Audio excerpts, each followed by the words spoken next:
The Lives We Protected. Chapter 1. For years afterward, he would remember the exact sound her bracelet made when it slid down her wrist and struck the porcelain cup. A delicate sound. Almost nothing. Yet the entire conversation seemed to gather around it and stop breathing.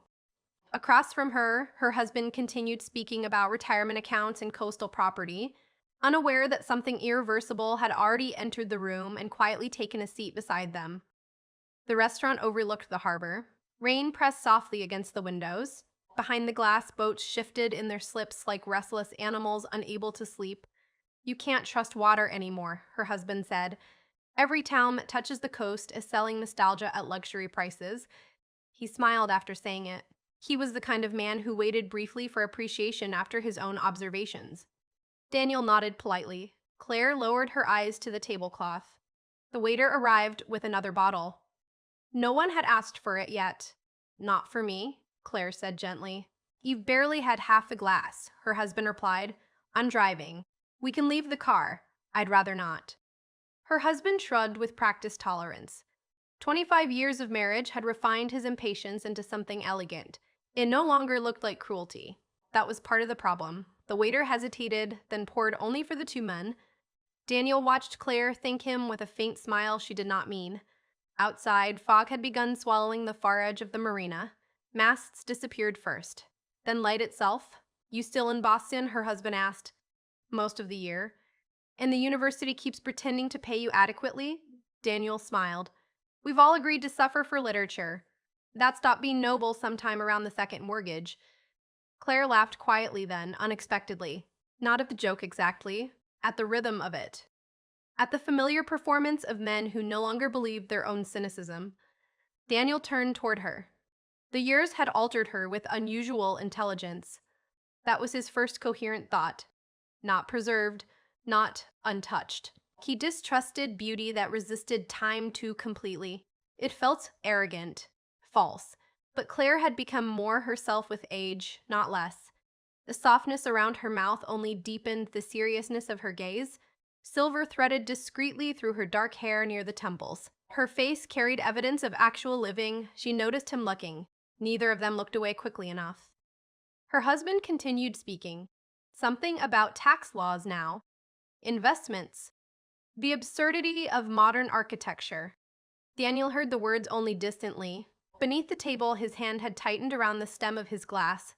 Claire lifted her napkin carefully. "You still teaching Conrad?" she asked. The question startled him. "Yes. You used to say everyone reads him incorrectly. I still think that." "What was the line you loved?" He smiled despite himself. "Which one?" "The one about restraint." He leaned back slightly. "You remember that?"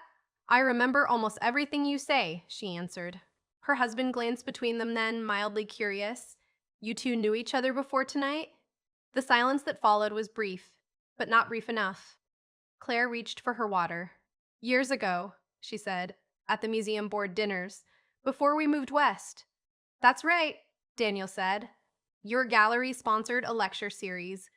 "God," her husband sighed, "that feels like another century." Claire gave a small nod. In certain marriages, Daniel had noticed, agreement became a form of exhaustion. The waiter brought oysters none of them had ordered. Some misunderstanding from the kitchen. Her husband insisted they keep them anyway. Claire did not touch hers. "You stopped eating seafood?" Daniel asked. "I stopped pretending to enjoy expensive things." Her husband laughed loudly at that. "She says things like this while buying $600 candles. They were a gift. You bought them for yourself. That still counts." Again the small smile around her mouth. Again that dangerous impression that she was speaking from somewhere beneath the visible conversation. Daniel felt suddenly aware of his age. Not physically, not the ordinary humiliations. The reading glasses abandoned in restaurants. The careful negotiations with stares in winter. It was something stranger. The awareness that entire emotional lives could disappear while one was busy behaving responsibly. He drank too quickly. Claire noticed. "You still do that," she said softly. "What?" "Finish the difficult part first." Her husband looked amused.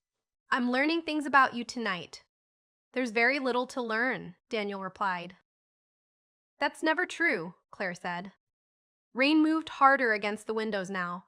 The room had grown warmer, louder. Nearby tables dissolved into overlapping voices and silverware. For a moment, no one spoke. Then her husband checked his watch. I have to take a call, excuse me.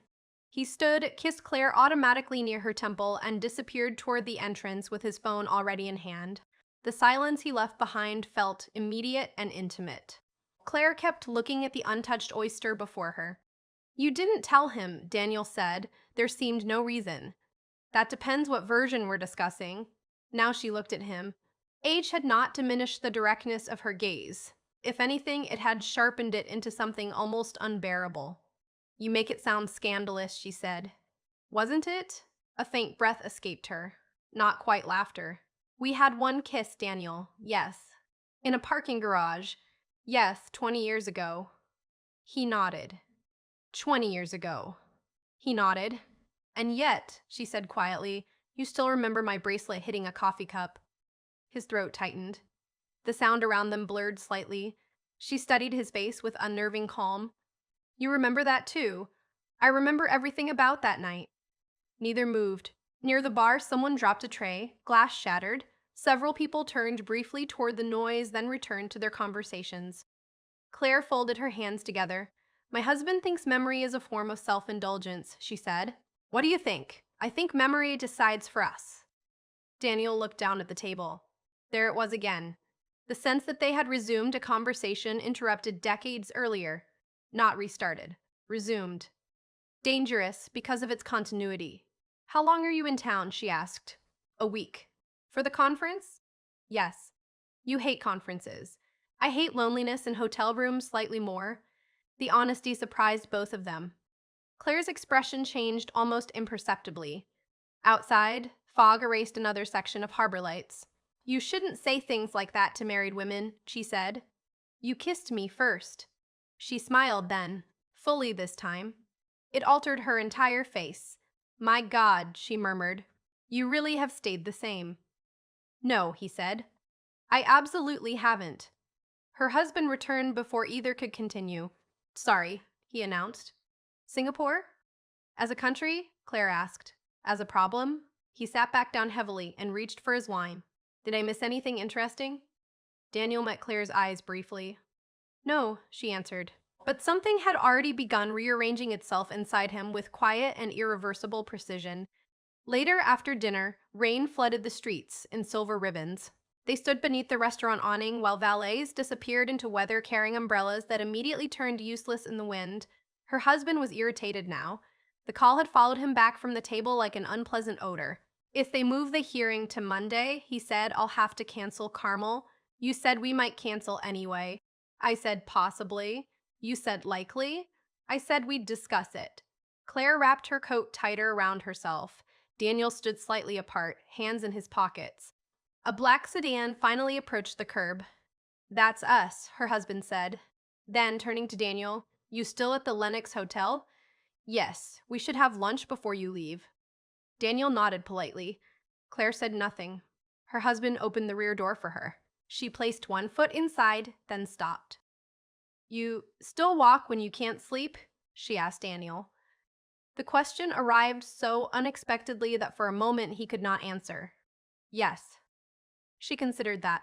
Good night, then, and entered the car. The door closed softly between them. Daniel stood in the rain long after the sedan disappeared. He should have taken a taxi immediately. Gone back to the hotel?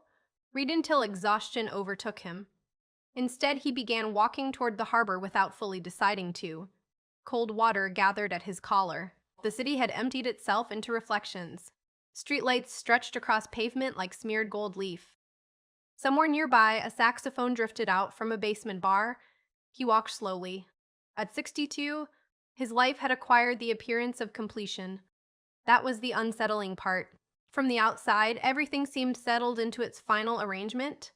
The divorce 10 years earlier had been civilized enough to disappoint friends hoping for spectacle.